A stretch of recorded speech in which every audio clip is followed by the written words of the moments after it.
There is a myriad of werewolf movies, some classic, some fun, and some I don't even want to talk about. But there is one so memorable, I would put it on top of my lycanthrope list. An American Werewolf in London takes a spin on the terrifying nature of the beast and twists it into a dark comedy about two American travelers, Jack and David.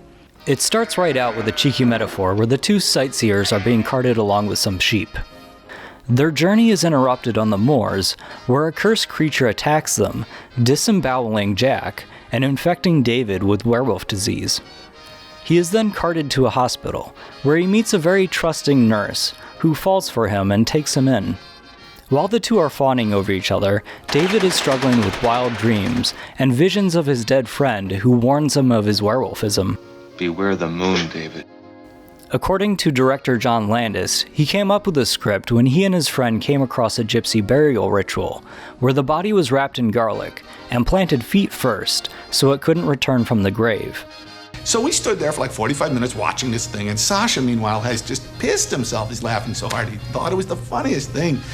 And I kept thinking, what if he did get out? The point is that Sasha and I would be totally not only ill-equipped, but unequipped to deal with the living dead. Because it's not only out of our experience, it's horse shit. So, when the man's standing in front of you going, like this, you're going, excuse me, and you're making jokes or whatever it is, because it's clearly not real. So he wrote a script dealing with how a dead person would try and convince his friend that these myths are real. This idea is what separates this film from other werewolf adventures. Landis also knew how to capture the moment. He chose to film during most of the dreary months of the year to get the proper scenery. It was so cold that the actor playing Jack kept getting a running nose.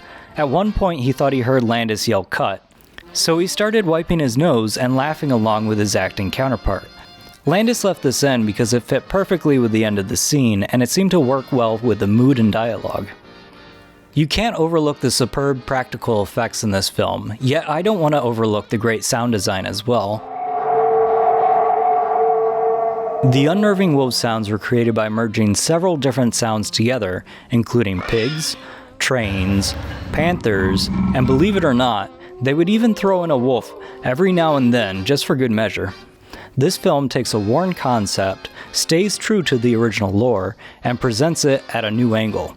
And if I haven't convinced you yet to watch, or even rewatch this movie, there's a young Rick Mayall in this. I mean, how cool is that?